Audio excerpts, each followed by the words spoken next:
everybody. Welcome to the PC Gamers Show for February 12th, 2020. It's been a while. I've been traveling.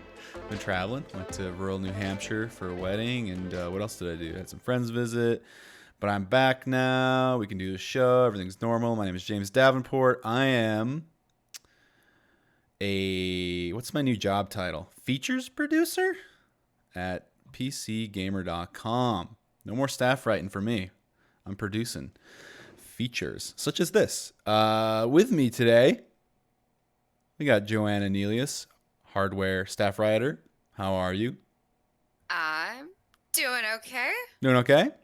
Yeah, doing okay. I'm still writing. So, yeah. Particularly, yeah, and you are on staff, and the things you write about have to do with hardware, but also not when you think about it, you know? Yup. Pretty deep.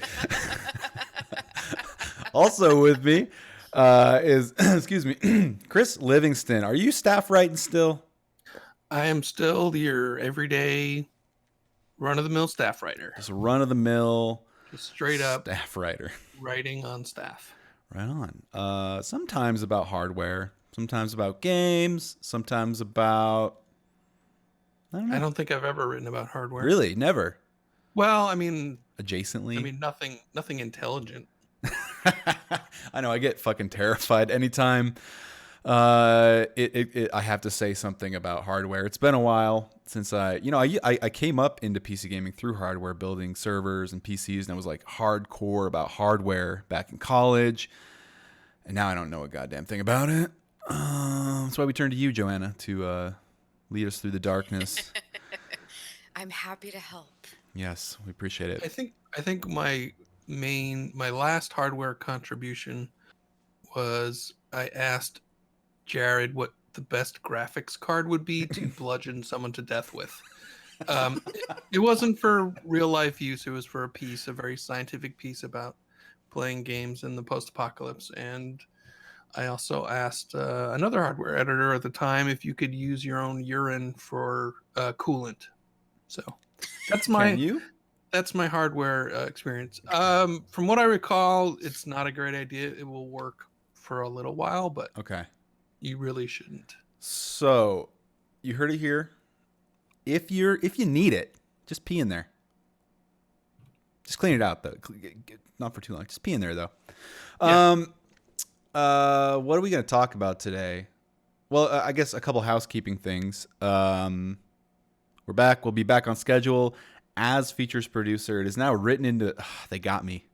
It's written into my job description to have a podcast a week, so I can't. It's not a back burner thing for me anymore. I can't just write it off if the week's too busy. So expect more frequent shows. I will say I'm going to be moving one more time in a couple weeks, months, something like that. So there will be 2 more gaps. But other than that, expect the PC Gamer Show to be happening regularly, more often.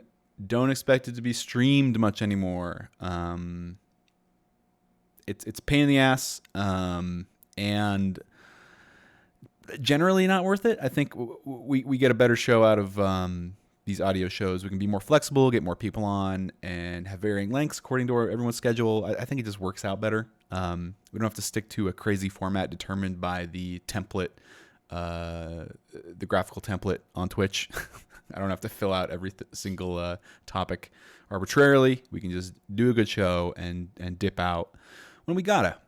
So yeah, I'm sure this will take, and I really hope to get, this will allow us to get more of the UK folks on more often. So, I can wake up early and make them stay an extra hour some days to talk to you all and get to know them. But anyway, yeah, today's a simple show. We're going to talk about The Sims. Sims have been simming for 20 years now. That's, Yeah. that makes me feel old. You guys. So old. I feel so old. Ancient. Oh my God.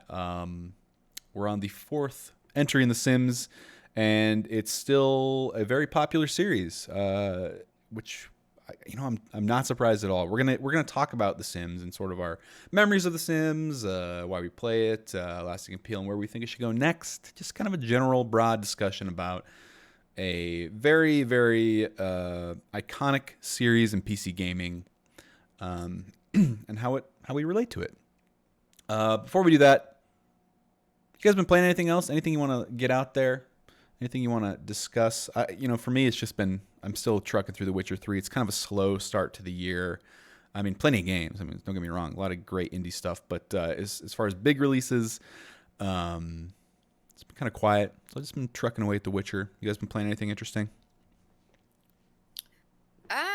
My time has mostly been spent doing input latency latency for Ooh, GeForce Now, since that just came out. that's right. And yeah, it I'm hoping to have it up on the site today, if not tomorrow, my full like breakdown of like all the results and Yeah. everything. But let me just say right off the gate, like there's lower latency than Stadia, like hands down. Right on. So whether it's because they have a better back end hardware or more servers or whatever, it just works better. Gotcha. So Yeah. for the listener who has maybe no idea what this is, because their marketing isn't as has not been in your face as Google Stadia's No. streaming service. What's GeForce Now, and how does it sort of stack up next to, at least like from uh, folks into the service? How does it stack up to Stadia? Sure. So GeForce Now is NVIDIA's cloud gaming platform. So just like Stadia, you're not playing games on your local machine, you are playing them in the cloud. The games are on their servers elsewhere yonder into the abyss, wherever they keep their games.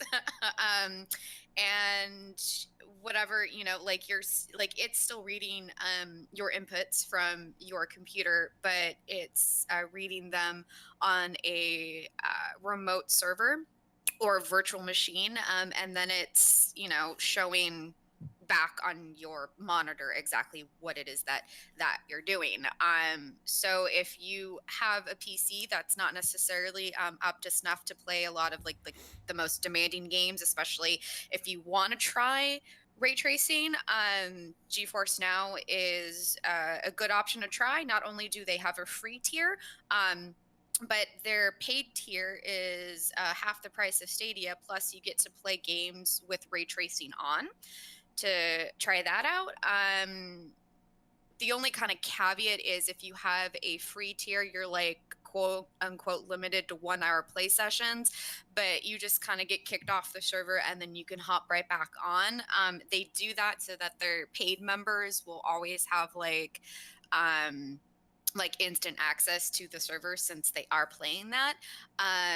Also, you get to like keep your own games. You don't have to buy another copy of a game to play on their platform like you do for Google Stadia. Again, the caveat with that is right now, GeForce Now only supports, I want to say, like just over 100 games. So they're constantly trying to work with more developers to get their games compatible with their platform. As of just, I think, yesterday or the day before, you were able to play Blizzard Activision games on there. Yeah. So Overwatch, Diablo, all that good stuff. But then they just decided they didn't want it on GeForce Now anymore for whatever reason. They didn't say why. So now they're not on there. And one of the testing, thank God I finished, was Overwatch. So now it kind of doesn't matter that I did all that Overwatch testing. Yeah. And now you can't play it. But you can play Metro Exodus, you can play The Division 2, you can play Destiny 2. If you go on the GeForce Now website, there is a little search bar that you can type in there and see if they support your game. Back in beta, they actually used to have an entire alphabetized list, which I found a lot easier to navigate. I could just go to the first letter and see, oh, do they support my game? No, instead of having to remember, like, what games do I want to look for? It was a little more efficient. But as far as performance, like I already mentioned, though, like even with Destiny, so Destiny 2, if you're playing it at 1080p on your local PC, your input latency is going to be around like 75 milliseconds. With Stadia, it's double that. Yo. But yes, but with GeForce Now, it's almost the same. Like you're looking around like a latency of 100. So while obviously gaming on a local machine is still a lot better in terms of that, GeForce Now isn't too far off. So yeah, I mean, if you're curious about it and you just have like a 5-year-old laptop, basically that has like a GTX 1050 in it, and you want to play Metro Exodus with ray tracing, go sign up for a free account. Basically, this service was made specifically for you, and you have nothing to lose, except you have to buy the game. So, but I've been pleasantly surprised with how well GeForce Now has been performing, considering I did testing on it back when it was in beta last year. So they have really, really improved things, and yeah, it's just better than Stadia, hands down. All right. Yeah. That's shoot. GeForce Now available now. It seems they're just scaling it better and not opening up with this crazy salvo of marketing that I think Google did before they had the tech ready. So Yeah. Go give it a shot. Thanks for the info. We'll have more detailed testing in the coming days, I'm guessing. So Yep, coming days, just finishing that up. So Right on. then it'll be away. Awesome. So that's been your life, Joanna. Thank you for your service. Anything else you managed to squeeze in and play, or has it just been checking Testing. timings? Right on. Testing. Yep, that's it. Great. What about you, Chris? Oh, well, let me ask you this. Why would you play games when you can watch TV shows about games? That just let them do the work for you.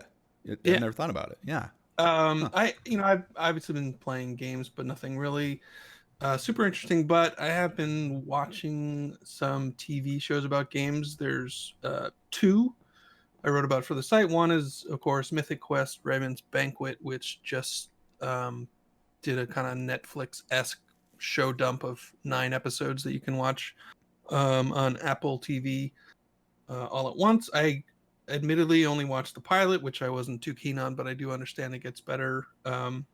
It's created by Rob McElhenney, Megan Gans, and Charlie Day. All of them worked on It's Always Sunny in Philadelphia. Megan Gans, I think, also wrote for Community and Modern Family, I think. Oh yeah, you can totally tell. And it's the show is about the creators, the development team behind a sort of World of Warcraft like MMO called Mythic Quest. You've watched some of that too, James, yeah? Yeah, I watched the it? first 5 episodes, and I think your take on the first episode is right. It packs a lot in, and it kind of like, it lays some lazy gamer jokes down, I think, to ease folks in. But 5 episodes. The pilot is very much a pilot. Yeah. This is the show you're trying to sell to whoever's going to be distributing it, and it's so, let's get all these characters in here. Let's give you some really broad strokes of who they are. Just hit their kind of one-dimensional notes, like this is the head of monetization, so all he talks about is money, and here's the writer, so he's trying to create backstories for everything. So it was a bit kind of broad, but I did kind of like toward the end get a sense like this could evolve into something a bit more subtle and more enjoyable. And it does. Like I'll keep it short, but each episode sort of has a theme, or it can focus on one problem as opposed to dozens and dozens of introductions. And it's cool because it takes a look at how one of the episodes, for instance, is like a funny, dark take on like how there are significantly more men in the industry than women, and has like some good things to say about it. And another one is about like Nazis, literal Nazis, using this MMO as a platform, and like their community management and PR approach to dealing with that problem. And it's like it's not like it's never side splitting to me, but the character, excuse me, the performances are good, and the characters sort of like coalesce over time and take on new dimensions. And episode 5 is like this total departure from the others, where it's about the formation of a game development company in like the early 90s and its growth into modern times, and sort of like the problems,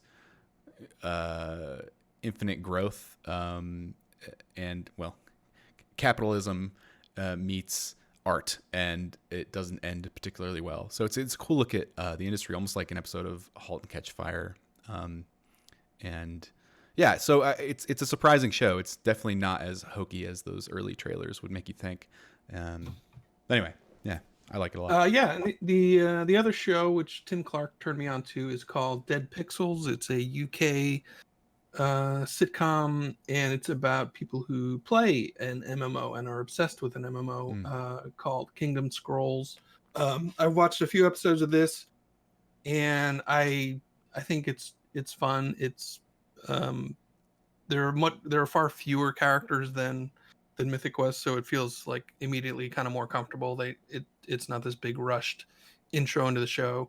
It does have a lot of gamer stereotypes too, but I think I don't know, they felt more realistic to me.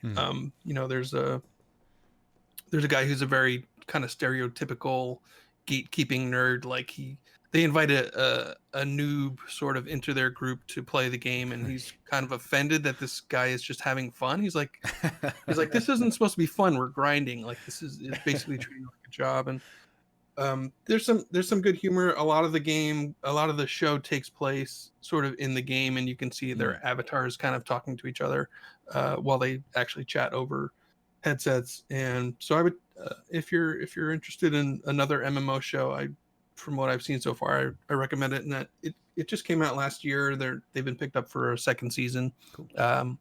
So it's called Dead Pixels. Might be a little tricky to watch in the US. I don't see it on any of our streaming services, but we all know there are ways to still watch them. Or you could just wait. I'm sure it'll be eventually on something out here. But Well, cool. So yeah, TV shows about games. Television Kinda and cool. streaming. What a way to open the PC gamer show. Let's get to the meat. Let's get to the good stuff. Let's talk about The Sims. 20 years of The Sims, and to guide us, I'm just going to ask some broad questions about the series overall, and I think we'll start off just with our earliest memories and experiences with The Sims. Like, how were you introduced to it? Where were you in life, and I guess how did you play it back then? What about Joanna? Kick us off. Definitely not the way that I play it now. I could say that. So it's kind of funny because I think for a lot of us, like games that have like really stuck with us throughout the years and the decades, I would assume that most of us have like still that distinctly strong memory of the first time we ever played a game like that. And The Sims for me is definitely that game. I was in junior high at the time, and I was over at my friend Jen's house, and our friend Jamie was there as well. And we were all nerdy PC gamers back then, but Jen was like, "Hey, you guys, look, I got this game called The Sims, and you could pretend to be people in it, and it's basically like real life, except it's not. Like, you guys totally have to see this." So we're like, okay. And we're sitting there and we're just watching her play and like build houses and everything, and we're just like asking her questions like, "So can you like make a baby?" And they're like, "Yeah." I think you totally can. So, the Sims go underneath the covers, and then, hearts flutter and their music happens, and then it's like, whoa, this game is dirty. Your mom lets you play this game. And so uh and then after that, like, they had a baby, but they're like, the baby just magically appeared in a bassinet with like daisies that came up, and that was basically it. There was no realism of the Sims being pregnant or anything Mm-hmm. like there is now. So we just continue to watch her like play this, Sim family. And she sent the dad to like go cook food for the mom, since the mom was taking care of the baby. Well, he accidentally sets a kitchen fire while he's cooking, and the fire quickly engulfs like half the house, and then the dad died. Oh my God. And we're just sitting there like, oh my God, the baby never got to meet his dad. That is Jesus. so sad. So from there, it kind of just gradually dissolved into like, we're going on internet forums, like, to figure out like, oh, what other stuff can you do in The Sims, Mm. And it gradually morphed into, hey, if you take the ladder out of the pool, your swims will swim around until they get exhausted, and then they drown. And we're like, oh, really? So we did that to one of the Sims. We're like, oh my God, we just killed our Sim. And then from there, we were all permanently corrupted. But yeah, that's my first memory. That was actually my kind of my first memory too. I didn't see it on a forum. I actually, I built a, a swimming pool for my sim, and he jumped in and was swimming. I was like, wow, he's really enjoying that pool, and he just stayed in there. He's swimming and swimming, and his like athletic or whatever skill keeps growing and growing, and like night falls and he's still swimming. I'm like, damn, this guy loves to swim. And then like the next day he's still in the pool. I'm like, what, why won't he, why is he that into swimming? I couldn't believe it. And then he just drowned because I hadn't put a way for him to get out, and that's what happened. That was like, I think that's literally my first memory of the sim, was like, oh, he doesn't have a way to get out of the pool. Good God. Yeah, it's funny. It's funny, right? Joanna, you make so much sense now. But Thank you. I think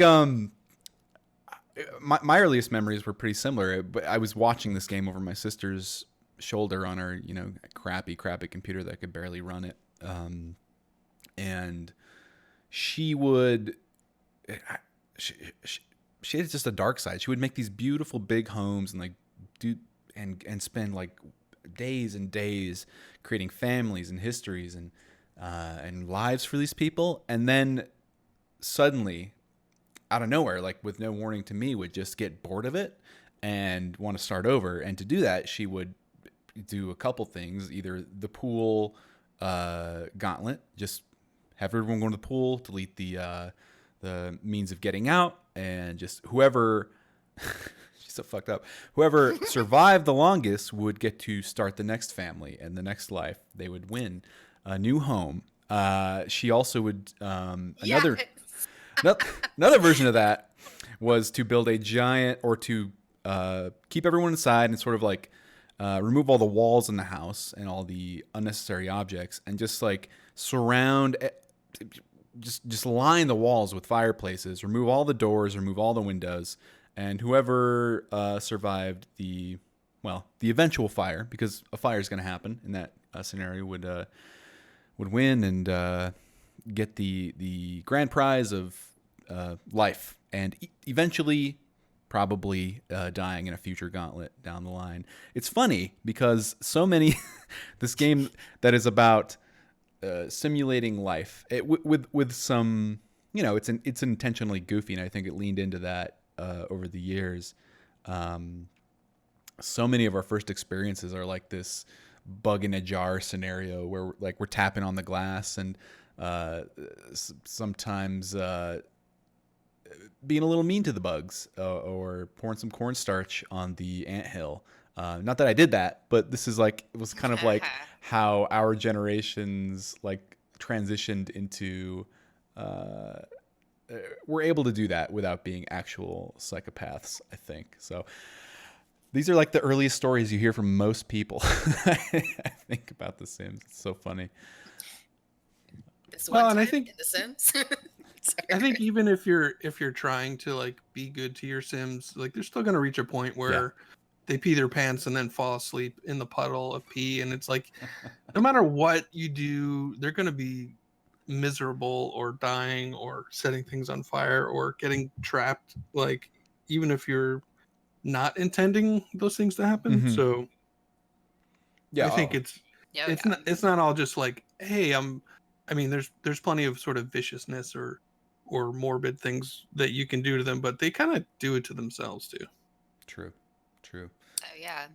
I think that's how the game puts, presses on the player to take action, and to sort of alleviate the monotony. This isn't Animal Crossing, This isn't we're just picking weeds and going fishing. The Sims is like an invitation for disaster. The building and the images, like I don't know, you see a lot of the marketing, at least early on, was very much like, look at these beautiful homes and the fun you can have. But I think over time, what emerged from at least in the popular culture was the outright inhumanity of The Sims and the ways you can exploit that for fun. But anyway, so that's kind of how we all got introduced, is in terrible death. Death is what we were introduced to when we first played The Sims. But I want to know how do you play The Sims now? What's kind of your favorite way to play, at least? Because the games have expanded in so many damn ways that there's just building the house and making a family is super vanilla compared to the things you can do. What's your preferred way to go, Joanna? Or Chris can go first. Chris, since I I'll went switch it first up. last time. All right. Yeah. I mean, typically, like step one, money cheat. Just make my Yeah. sim really rich. Yeah. Like, cause I have played in the past of like, I'm gonna start, with my humble beginnings in a little house and some kind of maybe semi crappy furniture and get a job and meet the neighbors and try to have sex with them and try to like earn more money. But honestly, that's never been super gripping to me. So typically it's, oh, a new character. I'm going to give him $1 million fake dollars. And I don't really like to build my own homes, but I do like to buy a big house, move into it unfurnished, and then just spend like hours just buying stuff and setting up all the nice furniture and hanging things on the walls and setting up the barbecue in the backyard, and then I stop. I don't know. It's kind of like a dollhouse kind of thing for me, Mhm. I guess, where you can just sort of pick from these really attractive, fancy things that I don't have in real life and give this sim a much nicer home than I have, and then do nothing with it. Maybe when a new expansion comes out, I'll mess around with it for a bit, but I don't typically play like I'm gonna take this sim and get him a family and lead him through generations. I've never really played it like that. All right. Joanna, what's your style? Well, if you've read some of my stuff, one of my styles is just come up with very creative ways to torture the Sims. But that's not the only way that I play. So I like doing like having one game where it's like the legacy family, where I make everybody like really gorgeous and really smart and talented and everything. And I go as far as to like, if they decide to start up any romances with people that I don't want them to marry and have babies with, I just like kill it. Like I like destroy that relationship and I purposefully set them up with somebody else. Or if there isn't anybody good enough in the town, I'll create a character and drop it in the town and then I'll make them meet and then Mhm. I'll make them marry and continue the bloodline and everything else, which is super OCD, but I like playing that way. And even in one of my houses, I have like a whole family tree of all the pictures and everything. Now Wow. the dad had a little too much fun. So Oh boy. there's like half siblings and step siblings and everything else. And then like two step siblings actually, kind of were a little taboo, and then they got married and had a kid, and I'm like, you guys, what the heck, but I guess I'm the one controlling So it, you're so it's on accidentally me, you're role playing without realizing it, like the fall of the House of Usher. It's just gonna be basically. accidental, gradual inbreeding until Well, until there in The Sims, you can't inbreed. There are mods that allow it, I think. of course But there of are. course there are, right? But I don't. Those mods that like that crosses a line for me. I'm like, no, we're gonna play, with the base game rules. So, but what you can do is if you have like a great grandparent and a great grandchild, apparently the game thinks that their generations are far enough apart to where you can make them have Oh babies. my God! What? Yes. Holy shit! Your Yes. I would love a to. great grandchild and a great grandparent can have Yes. babies. Yes. We need to do something like an article on the ethics of incest according to the Sims programming or the rules of the This Sims. right. That's fucking It's wild. it is a little crazy. Jesus um Christ. but yeah, that's like one of the main ways that I play The Sims. The other way that I play The Sims is I'll just create like random people or random Mhm. families, and I just want them to like, well, we're gonna make you be a happy person, but maybe your life is a little miserable. Like one time in The Sims 3, I created this guy who ended up being like a video game developer. Mhm. But like he lived alone in a tiny apartment with 9 cats. Oh. Because you could actually not only have that many animals in your house in The Sims 3, but unlike The Sims 4, you could actually control them. So I've done that. What else have I done? I've made families of vampires and like Mhm. spellcasters and everything, just like fun ones to like just focus on one person and like mess around with them on like a journey and everything. And then of course there is the other way that I play, which is absolute like just torture, like letting their house fill up with dirty laundry to see what happens. I currently have one game going that I still really want to write about. I created a household with like 4 men and 4 women, made them all romantically attracted to each other, Mhm. gave them all the same traits that are like flirty but really jealous, and then just let the game run for like 24 hours Yeah. to see what happens, right? And whoever like comes out the couple that still has some romantic attraction left, they're the ones that actually get to move out and get married.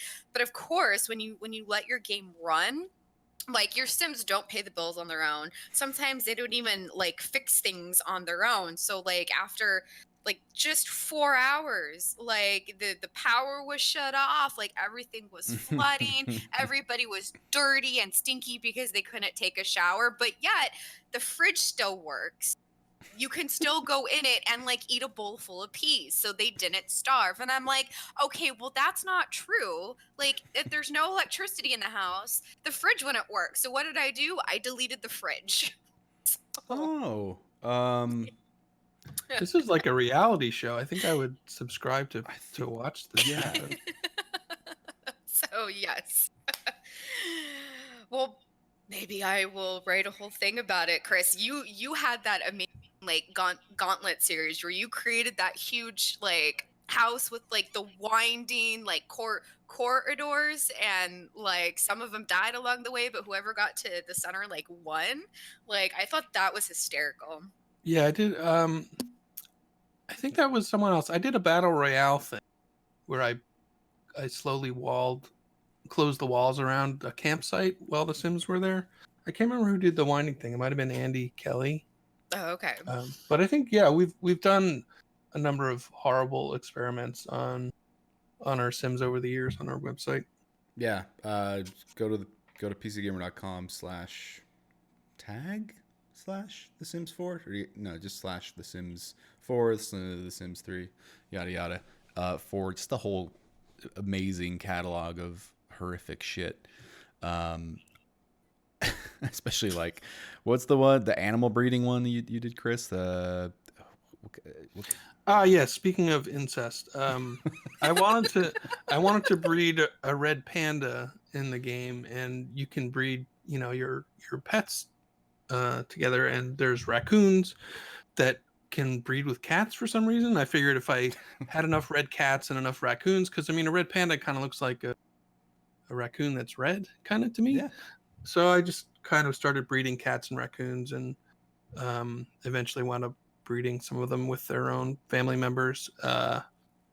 And then it really did not work out very well, and I wound up with like 8 stinky raccoons in my house, including one that I just finally gave up and painted to look like a red panda. And then I tried to have sex with Santa Claus, but that failed, so I just made him adopt all 8 of my stinky, disgusting raccoons and ruined his life. It's a great saga. That's something you can do in The Sims too. Just ruin Santa Claus's life. Possibilities ruin are endless. all the Sims lives. There's even a murder mod, which of course I have, and if you go read my article, everything is hilarious and terrifying in The Sims 4 in first person mode. I basically have a toddler stab his mother to death. Cool. Yes. Cool. His mom. The way you're laughing about this, it's giving me pause. I'm scared, James. I didn't. It was terrifying because you're looking at it from the mother's point of view. It is incredible. And it's just screenshot. it is like, and like the story behind this kid was like, he's really jealous since his baby brother arrived, right? And so he just wanted revenge on his family. So it's kind of a little like Chucky-esque. Basically, I watch way too many horror movies, but this person created a very well thought out mod. But what I appreciate about this mod is that you're not allowed to kill children with it. Children can kill adult Sims, but not the other way around. And I'm like, okay, that's good. That would have been a line a little bit too far for me. But I guess in the recent update for this mod, the Sims that you're targeting to be your victims, they now have a greater chance of being able to fight back, and they may murder your Sim if. Yeah, so I'm like, okay, that's fair. We're not going to go all, there's less of a chance for my Sim to be like Ted Bundy, so. Okay. Which is nice. Yeah. It's a little bit more, adds a little bit more tension, a little more tenuous drama to the appeal of that mod. Right on. Yeah. Battle Royale. Exactly. We should do a 2.0. Yeah, I can do a proper one this time instead of just waiting for them to all start. A bunch of butter knives around. Right. So obviously, you two play The Sims in all sorts of horrific ways. But I'm kind of wondering, is there any single memory over the course of the last 20 years of playing these games that stands out to you, or is it just a big mishmash of stories and anecdotes? Oh my gosh. I don't really have a single one, but for me, I think what stands out, it's not really in the game itself, but The Sims is how I got into PC gaming proper, at least the dorky PC gaming proper, because I found out about mods through The Sims way back when, and I remember when Death showed up to take away a Sim. I was like, man, I wish I could just play as Death. And lo and behold, on I don't know what the modding website was at the time, but there was a mod and a house set up for Death, so you could just play as Death. And there was even all sorts of bespoke items and objects, including torches for the walls and bird cages and skeletons and such. And I remember just like it was so novel to me to first of all be able to like just download all sorts of custom objects and things like that for free from the internet when I had dial up way back when. It was just, it broadened my understanding of what gaming is and can be, especially on the computer. But then to just like role play, it opened up what role playing can be to me. And I just played his death, and he was just kind of a sad, chill guy. Watched a lot of TV, didn't really have any interesting hobbies. Just kind of went to work, and no one liked him in the neighborhood. When they came over, they were kind of freaked out. He was clean, but and that just to me, when I think of The Sims, that stands out, especially just as a formative moment in this hobby for myself. But if no singular memory stands out, I do like that Death, like when Death shows up to kill someone, yeah, he'll just kind of hang out for a bit. Like he'll just kind of chit chat. Like it's kind of funny. Like no matter what is going on in The Sims, if there's a few of them somewhere, they'll just kind of like sit down and talk about CDs and cupcakes. Like I was playing with the Get to Work expansion recently. As a cop, I decided to do the police detective occupation, which is instead of your sim leaving the house and going to work and then just coming back later, you actually go and do the job as much of a job as it is. And it was like at this crime scene, and obviously it was not like a murder scene or anything, it was just some vandalism or something. But there's a couple people and they're obviously upset because their house has been vandalized, and there's like 3 cops, and I'm walking around like taking photos of evidence and like fingerprinting. And I'm looking like the other cops are just like sitting on the couch, chatting, getting up, looking through the fridge. And it's like there's this like innate desire of Sims, like no matter what's going on, if death is there, like, oh, hey, let's talk about golf. It's just sort of amusing that overrides anything else that's happening. It's like if there's someone there to chat to, maybe we'll flirt. Maybe let's flirt with the Grim Reaper. Oh, that's what I always try to do. I always try to like romance the Grim Reaper. It never ends well.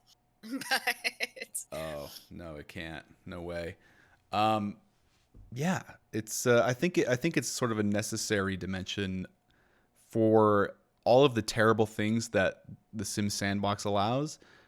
It needs to. I think it needs that sort of just casual lightness to make an entire family drowning in the pool more silly than serious.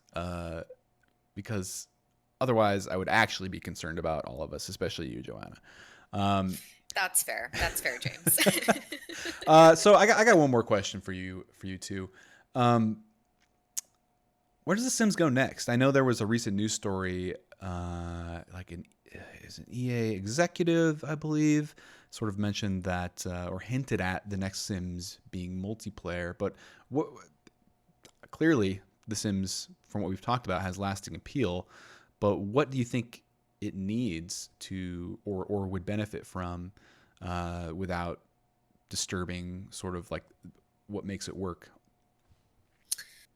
See, for a long time, I've wanted a Sims MMO, but that would just be another Second Life.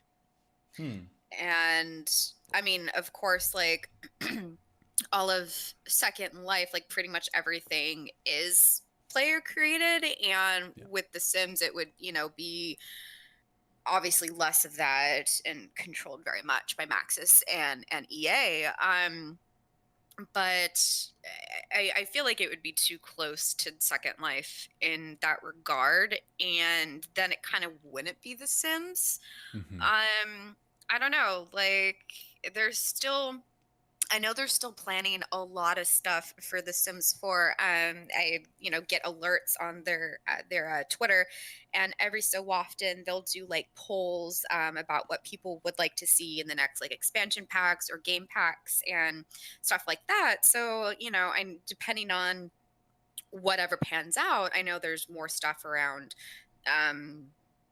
Or around the corner for The Sims 4, and I remember asking one of like I forget who I talked to there, but when I went up to their studio for the Discover University expansion. I asked them, like, what is next for The Sims? Is there going Hmm. to be a Sims 5? And they're basically like, well, maybe, but we still have a lot left to do for The Sims 4, a lot more to create and all of that stuff. So I don't know, like, just there's just going to definitely be more expansion packs.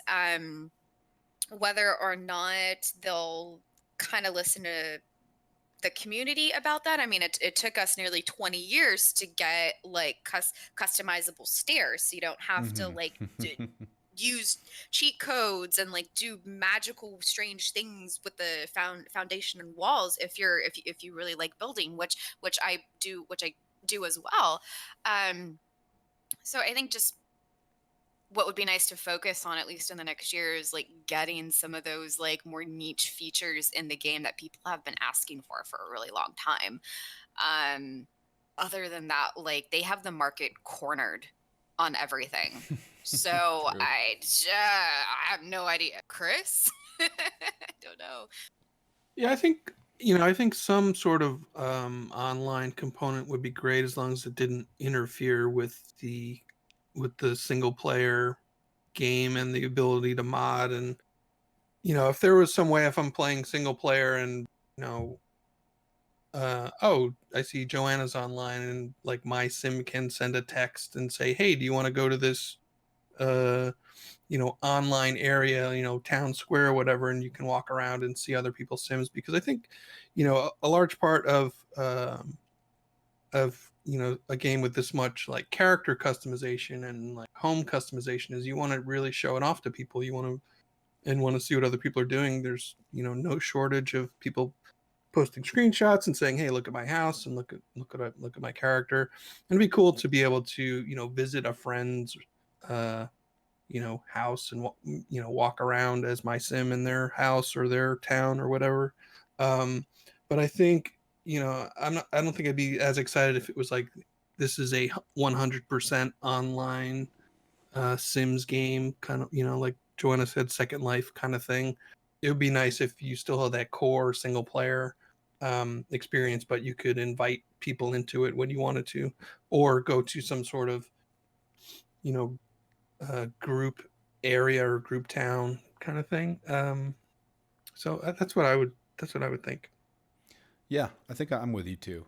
An MMO, nah, but it's more of like Animal Crossing adjacent functionality, visiting each other's towns, or just being able to like each control, you know, in a local game, or excuse me, like a private match, so to speak. Like I have control of these Sims and you've control of these Sims, or these features, and you've just being able to like make it easy, because I play a lot of Sims with other people. I think that's the way I play it most of the time, is like with people over my shoulder or watching me in some regard, or watching them in some regard.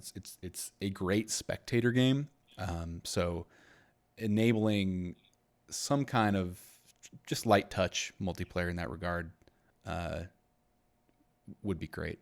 But yeah, just doubling down on customization and expanding.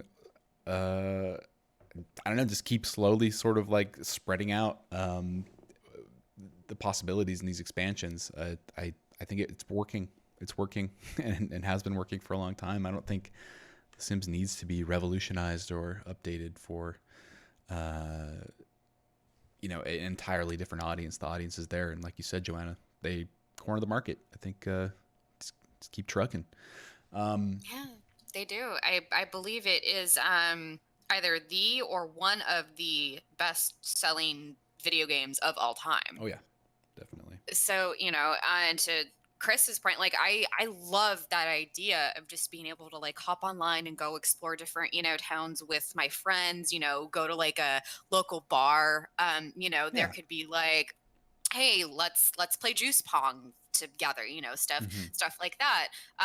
Of course, my mind immediately is like, well, they Maxis would definitely like need to put something in there that would prevent somebody from like locking their friend's sim in their basement. Or Enable that. Or enable that. For people like you, maybe. Because I would definitely try to run around and like make friends with people and be like, hey, do you want to come over? You know, and I would lock them in my basement. You know, I have a Buffalo Bill character from Silence of the Lambs ready to go. And I'm not even joking. I made questions and everything. So I'm going to take back what I said about my sim texting Joanna. I want an unlisted number. I don't want to be I don't want to be invited into her house and it's a murder dungeon where I'm attacked by knife-wielding babies. I'm not doing that. Yay. I'm only playing offline. For all that is good and holy, do not let Joanna lock people in her basement. Oh my god. not just me. Other people are gonna do. Well, that's. I think you'll have a pretty hardy collection though. If we were to look at stats, it'd be a nice basement collection. People would be so mad at me. Oh my god! But yeah, that's why I'm saying like there would need to be something, you know, to prevent people like me from testing that out. Exactly. Well, whatever it is, I'm sure you'll find a way to make it fucked up. The future of The Sims will be fun. Anyway, that's all the time we have for today. I have to get to another meeting about PAX East. I'm going to be at PAX East. So listeners, if you're going to be at PAX East, we're going to have a streaming booth or something. And we're going to be streaming from the show floor, talking to game developers and such. So come by, say hi. I'll be around. Otherwise, Wednesdays and Thursdays, PC Gamer Show will be going up from here on out. Find more episodes at youtube.com/PCGamer, PCGamer.com/tag/podcast, Spotify, iTunes, all the places you get podcasts. You can find us there. RSS feed is also at that PCGamer.com link if you want that. Until next week, I suppose. Don't forget to not lock people in your basements, but also to... Yeah.